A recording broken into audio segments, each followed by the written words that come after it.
Olá, estamos em mais um programa Viver Direito. Eu sou a Graziele Melo, fique com a gente.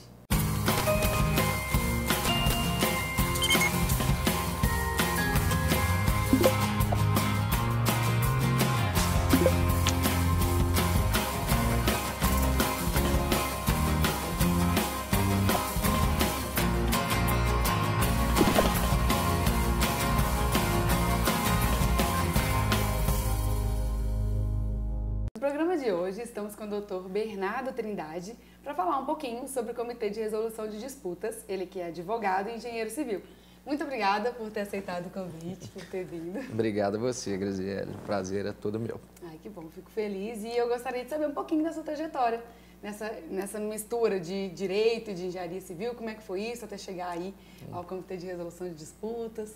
Tá. Bom, eu primeiramente fiz o curso de Direito, né? E durante o curso eu me envolvi muito com a área ambiental do direito. Gostei muito, fiz inclusive minha monografia em Direito Ambiental. E quando eu formei, eu tinha interesse em trabalhar nessa área. E para você fazer o EIA-RIMA, que é um documento de início de obra, que permite o licenciamento, essas coisas de obra ou de qualquer atividade que for impactar o meio ambiente, precisa de ter CREA, né? Que é o Registro dos Engenheiros, né? E então eu resolvi fazer engenharia civil muito voltada para a área do direito ambiental. E só interrompendo, e não dava para poder, por exemplo, ter essa ideia da parceria? Ah, não, eu sou advogado, mas aí eu vou convidar alguém que seja engenheiro, mas era uma coisa que você queria trabalhar as duas coisas. A ideia da parceria seria uma ótima, sim, mas a engenharia era mais até para complementar a questão do conhecimento mesmo, né?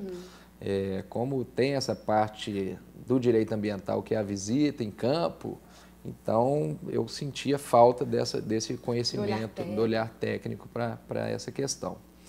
E acabou que eu não continuei no direito ambiental, né? Eu comecei a trabalhar com o Robert Farrer, que é meu sócio hoje em dia, na Farrer Consultores, e lá a gente trabalha basicamente com contratos de construção, né? Gestão de contratos de construção, arbitragem, mediação e o DRB. A engenharia que é outra civil ferramenta.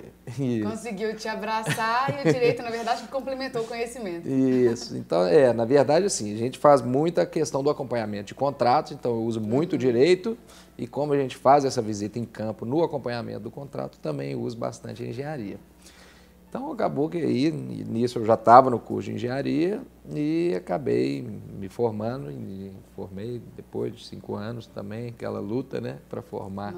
E engenharia é um curso que realmente demanda bastante estudo, bastante dedicação, mas deu tudo certo. E aí comecei, por essa atividade nossa que é de construção civil, e são contratos de construção pesada, geralmente, infraestrutura, tem-se muita abertura para esses processos aí extrajudiciais de resolução de disputas. Então, numa dessas oportunidades de um contrato que a gente trabalhou com o DRB e se interessou bastante. E aí eu comecei a ter um estudo mais aprofundado do que realmente seria o CRD, como que poderia ser melhor aplicado. Isso aí nos anos de 2010.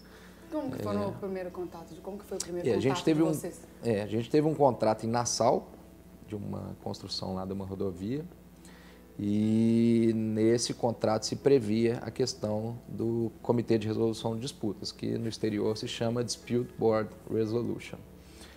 Então, a gente viu que ele realmente resolvia os problemas da obra sem que precisasse ir para a justiça. E a gente achou muito interessante essa ferramenta e começamos a pesquisar e aí descobrimos que já tinha uma vertente aqui no Brasil que estava tentando trazer isso para cá e fomos aprofundando, né? O primeiro seminário que eu fui aqui no Brasil foi por volta de 2011 pela Dispute Resolution Board Foundation e aí, nisso, continuei os estudos, né? A gente chegou a montar um grupo de estudos recentemente, por volta de 2014, 2015. Na época das Olimpíadas, as Olimpíadas também utilizaram a questão do Dispute Board E aí, a Dispute Board Resolution Foundation, ela fez um curso aqui no Brasil e para capacitar as pessoas que poderiam ser indicados nos contratos das Olimpíadas, né? E aí eu fiz esse curso juntamente com outros colegas aqui de Belo Horizonte, São Paulo, gente do Brasil todo, e fomos capacitados, eu imagino, por volta de uns 60, 70 pessoas, para atuar nos contratos das Olimpíadas. E nesse contrato de Nassau, desculpa. E nesse contrato de Nassau, vocês já estavam utilizando? Mesmo antes dessa formação, como é que foi o desafio? Na verdade, lá a gente chegou lá, ele já inclusive estava implementado, esse contrato. Quem participou ativamente em loco foi o Robert, que era meu sócio. Eu fiquei mais na parte aqui de background aqui, dando um suporte. E ele participou ativamente das reuniões. E a gente ficava aqui trabalhando questão de documentação, né, os problemas que iam surgindo nas obras dos clientes. E o que a gente via era que realmente as partes, até para evitar que se tivesse uma decisão do comitê, que o comitê que tivesse que decidir algumas coisas, elas começaram a ter muito mais flexibilidade para negociar entre elas mesmas. Então, na hora que chegava o comitê lá, que o comitê ele faz umas visitas periódicas nas obras, depois eu vou explicar melhor, mas quando chegava próximo a essa visita, elas sentavam e iam resolvendo tudo que elas podiam para não deixar que o comitê resolvesse, né? Porque, querendo ou não, uma decisão de terceiro... A gente sempre sabe o que a gente quer. E uma decisão de terceiro, você não sabe o que vai acontecer. Então, foi muito interessante isso. Chegou no final da obra, não se tinham mais disputas, né? Igual aqui no Brasil é muito comum, chega no final da obra e vai para a justiça ou para a arbitragem, e isso prolonga uma discussão aí por tempo indeterminado. Então foi muito legal, foi uma obra que andou tranquila, não teve atraso de prazo, o fluxo de caixa, que também é muito importante para o empreiteiro, continuou, não teve nenhum problema de fluxo de caixa, justamente porque as questões iam se resolvendo de acordo com o andamento da obra. Então conta pra gente um pouquinho como que funciona, de uma maneira bem genérica, para a gente aprofundar então no segundo bloco, que já está quase acabando, pode acreditar. Não, tá.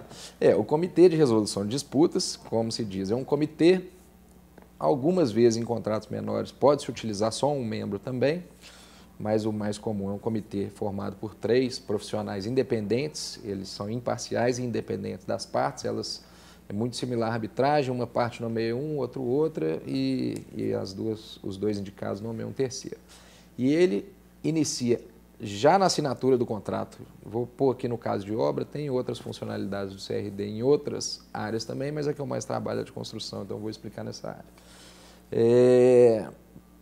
E aí, quando se forma esse comitê, já no início da obra, ele vai acompanhando todo o contrato, fazendo visitas periódicas, e a partir do momento que vão surgindo conflitos, ele já vai decidindo ali na origem do conflito, ele não espera que forme aquela bola de neve. Aí eles que demandam? Ou é porque o acompanhamento, os próprios profissionais já identificam?